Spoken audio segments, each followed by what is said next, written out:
Welcome to nation info hub. जैसा कि हमने आपसे वादा किया था कि हर सैटरडे हम आपके लेके आएंगे हिंदुस्तान का कानून सबके लिए या इंडियन लॉ फॉर एवरीवन। और इसी के तहत हमने पिछले 2 वीडियो में देखा था संविधान का इतिहास, और उसी इतिहास में हमने जाना था कि किस तरीके से हिंदुस्तान का संविधान बना और उस संविधान को बनने में कितना वक्त लगा। उससे पहले अगर आपने हमारे चैनल नेशन इन्फो हब को सब्सक्राइब नहीं किया है तो जल्द से जल्द सब्सक्राइब कर लें। तो चलिए शुरू करते हैं हम संविधान को लेकर। संविधान का आज जो हम इस वीडियो में बयान करेंगे या डिस्कस करेंगे वो है आर्टिकल 1 से 4।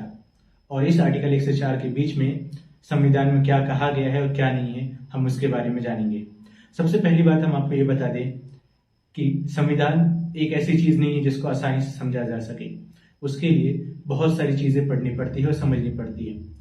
उसी के तहत हम आपको लेके आए हैं आर्टिकल 1 से 4 तक की डेफिनेशंस और उसमें क्या क्या बयान किया गया है डिटेल में। तो आर्टिकल 1 में ये बयान किया गया है या ये डिक्लेयर किया गया है कि India is a union of state, जिसका मतलब है कि इंडिया जो है, भारत जो है, वो कई राज्यों का एक संघ है।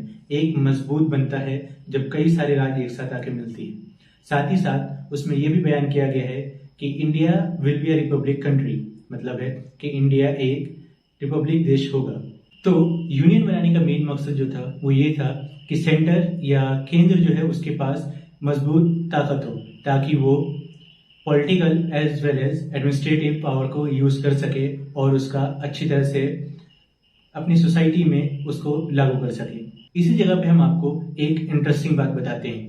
जब संविधान सभा की बैठक हो रही थी और इंडिया को किस तरह से डिस्क्राइब करना है उसके बारे में बात चल रहा था, तो इस बात को कॉन्स्टिट्यूएंट असेंबली ने माना, ड्राफ्टिंग कमेटी ने इस बात को माना कि इंडिया को एज अ फेडरेशन बताने की कोई जरूरत नहीं है, या यूनियन कह लें, यूनियन बोलने की जरूरत है, लेकिन उसको हमको डिस्क्राइब करने के लिए फेडरेशन का यूज करना जरूरी नहीं है। खास करके यूनियन वर्ड यूज करने का या संघ यूज करने का मकसद ये था कि उसके बहुत सारे फायदे नजर आ रहे थे। इसी वजह से इंडिया को as a union of state declare किया गया। असेंबली में जब डिस्कशन चल रहा था तो वहां पे 2 बात पे ध्यान दिया गया। पहली बात तो ये कि भारत जो है वो अमेरिका की तरह कई राज्यों के बीच में कॉन्ट्रैक्ट नहीं है, और दूसरी बात ये कि इंडिया जो है वो सब राज्यों को मिलाकर बना है, सब राज्य अलग नहीं है, वो सब इंडिया का ही पार्ट है, और इसीलिए इंडिया को यूनियन ऑफ स्टेट्स बोला गया। हालांकि एडमिनिस्ट्रेटिव आसान होने के लिए या एडमिनिस्ट्रेशन को आसान बनाने के लिए इंडिया को कई सारे राज्यों के बीच में डिस्ट्रीब्यूट किया गया, या इंडिया में कई सारे राज्य बनाए गए ताकि सेंटर का अपना काम हो सके आसानी से और स्टेट अपने तौर पे आसानी से काम कर सके। इसी की वजह से इंडिया को हम बार बार आपको बता रहे हैं कि यूनियन ऑफ स्टेट्स बोला गया। तो कॉन्स्टिट्यूशन ऑफ इंडिया का आर्टिकल 1 वो कहता है India that is Bharat shall be union of state, जिसका मतलब है कि इंडिया जो कि भारत है वो कई राज्यों का एक संघ होगा। जिसका मतलब साफ है कि हमारे कॉन्स्टिट्यूशन ने बहुत पहले इस बात को साफ कर दिया कि इंडिया जो है वो कई सारे राज्यों को मिलाकर बनेगा, और उन राज्यों के साथ सबके अपने अपने पावर और उनका अपना जुरिस्डिक्शन होगा। आर्टिकल 1 का फर्स्ट पार्ट जो है वो इस बात को क्लैरिफाई करता है कि ये जो कंट्री है, ये जो देश है, ये मुल्क है, वो इंडिया जो कि भारत, वो कई सारे राज्यों का यूनियन होगा, मतलब India will be union of states. Article 1 का ही सेकंड पार्ट जो है वो इस बात को डिस्क्राइब करता है कि इंडिया का जुरिस्डिक्शन क्या होगा और आगे फ्यूचर में वो किस तरह से एक्वायर कर सकता है। एक्वायर करने का मतलब ये नहीं है कि वो किसी को भी अपने साथ वो कर ले शामिल, पर उसके लिए एक तरीका है पूरा जो कि कॉन्स्टिट्यूशन में बयान किया गया है, और वो आसानी से हो सके इसी के लिए आर्टिकल 1 में इस चीज को बयान कर दिया गया। अगर अभी हम देखें तो इंडिया में टोटल 28 स्टेट्स हैं और 8 यूनियन टेरिटरीज हैं। 1956 में 7 कॉन्स्टिट्यूशन अमेंडमेंट हुआ, जिसके तहत जहां पहले इंडिया को 4 पार्ट में डिवाइड किया गया था, part A, B, C and D में, उसको 3 को खत्म करके अब सिर्फ 1 कर दिया गया था। अब सिर्फ यूनियन ऑफ स्टेट्स ही रखा गया था। तो कॉन्स्टिट्यूशन का आर्टिकल 2 क्या कहता है? आर्टिकल 2 कहता है कि पार्लियामेंट में by law admit into the union और establish new states on such terms and condition as it may thinks fit. जिसका मतलब ये है कि संसद जो है वो कानून बनाकर राज्य को देश में मिला सकती है या कोई नया राज्य बना सकती है, कुछ नियम और कानून कवायद को मानते हुए, और साथ ही साथ कुछ शर्तें लगाते हुए उसको संसद को जैसा भी ठीक समझे वो कर सकती है इस चीज को। आर्टिकल 2 जो है कॉन्स्टिट्यूशन ऑफ इंडिया का, वो पार्लियामेंट को 2 पावर देती है।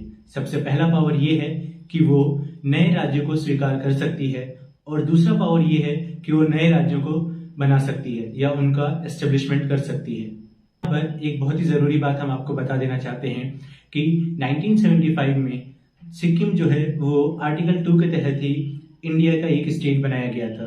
मतलब इंडियन यूनियन जो है उसका एक स्टेट बनाया गया।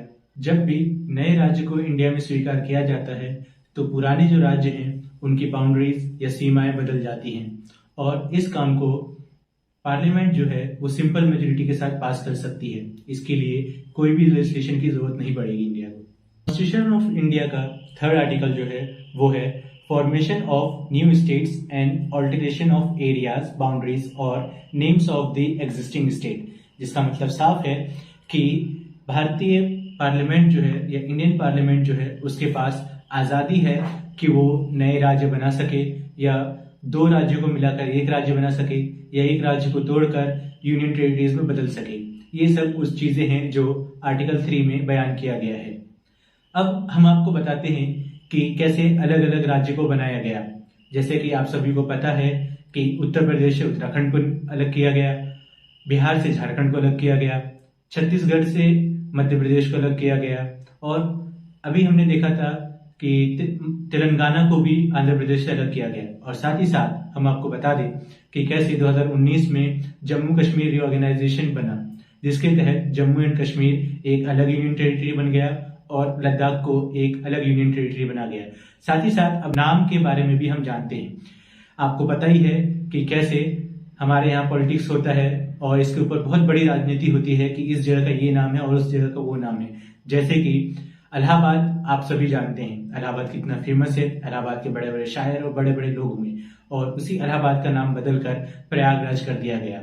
ऐसे ही कई सारे स्टेशन का भी हम देखते हैं जिसका नाम चेंज हो जाता है। जैसे कि एक और एग्जाम्पल हम देते हैं आपको, आप सभी जानते हैं औरंगाबाद कितना फेमस है, महाराष्ट्र में ये है, और इसका नाम अभी हाल में ही बदलकर संभाजी नगर कर दिया गया।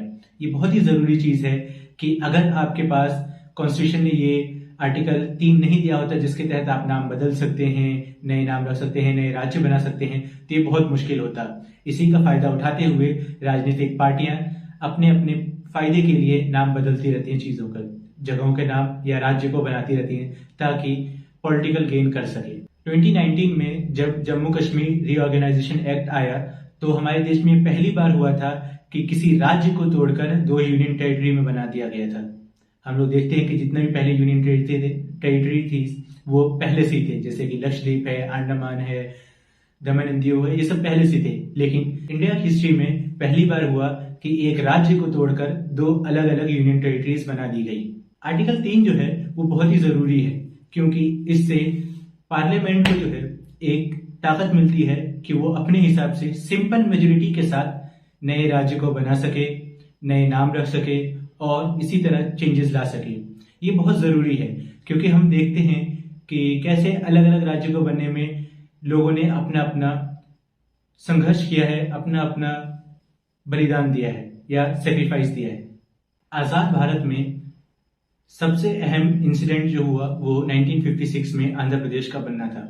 आंध्र प्रदेश एक पहला ऐसा राज्य बना जो भाषा के आधार पे या on the basis of linguistic create किया गया। इसके तहत पोटी श्रीमल्ली ने हंगर स्ट्राइक किया था या भूख हड़ताल की थी 56 डेज तक, और उनके डेथ होने के बाद फिर आंध्र प्रदेश का एक नया राज्य बनाया गया। उसको मद्रास स्टेट से कार्व आउट करके, मद्रास स्टेट से निकालकर आंध्र प्रदेश बनाया गया। इंडियन कॉन्स्टिट्यूशन का आर्टिकल 4 जो है वो कहता है laws made under article 2 and 3 to provide for the amendment of the first and the fourth schedule and supplemental, incidental and consequential matters. जिसका मतलब है कि अनुच्छेद 2 और 3 के तहत बनाए गए कानून को आसानी से संशोधन जो कि पहला और चौथे अनुसूचियों के लिए है। जिसका मतलब है कि अनुच्छेद 2 और 3 अनुसूचियां जो है पहली और चौथी को पूरा करने के लिए और आसानी से इसमें संशोधन करने के लिए बनाया गया है। आर्टिकल 4 के तहत आप आसानी से पार्लियामेंट जो है शेड्यूल 1 और शेड्यूल 4 में संशोधन या अमेंडमेंट कर सकती है, जो आसान कर देता है आगे के कानून और कवायद बनाने के लिए। अब हम एक केस स्टडी देखेंगे जिसके तहत हम जानेंगे कि किस हिसाब से इंडियन गवर्नमेंट ने किसी हिस्से को मिलाने के लिए कौन सा लॉ पास किया था और कैसे वो हुआ था। सीमा विवाद के लिए या बाउंड्री डिस्प्यूट के लिए हम जो केस को देखने वाले हैं वो है मगन भाई वर्सेस यूनियन ऑफ इंडिया। इस केस के तहत रण ऑफ कच्छ में कुछ जमीन थी जिसको एक ट्रिब्यूनल के जरिए से बांटा जाना था, लेकिन इसके लिए सुप्रीम कोर्ट का जो ऑर्डर था, हम जो केस देख रहे हैं ऑल इंडिया रिपोर्टर की book AIR 1969 SC page number 783 में आपको ये केस मिल जाएगा। और इस केस के तहत ये था कि जो बाउंड्री डिस्प्यूट था उसको खत्म करने के लिए आसानी से मिलाना था देश में, जिसके लिए सुप्रीम कोर्ट ने ये ऑर्डर पास किया कि इस बाउंड्री को मिलाने के लिए ट्रिब्यूनल का जो है ऑर्डर उसको माना जाएगा। इसके लिए कॉन्स्टिट्यूशनल अमेंडमेंट की कोई जरूरत नहीं है। साथ ही साथ ये काम जो गवर्नमेंट ऑफ इंडिया है वो अपने एग्जीक्यूटिव पावर की यूज करके आसानी से कर सकती है। तो ये था आज का हमारा वीडियो। अगर आपको हमारा वीडियो अच्छा लगा है तो आप हमारे चैनल को लाइक, सब्सक्राइब एंड शेयर करें और इसको ज्यादा से ज्यादा लोगों तक पहुंचाने की कोशिश करें। अगर आपको हमारा ये वीडियो अच्छा लगा है तो कमेंट सेक्शन में लिखकर हमें बताएं कि हम इसको और बेहतर कैसे कर सकते हैं। आपका सजेशन हमारे लिए बहुत जरूरी है। साथ ही साथ हम चाहते हैं कि आप इसको ज्यादा से ज्यादा लोगों तक शेयर करें। Thank you team NIH।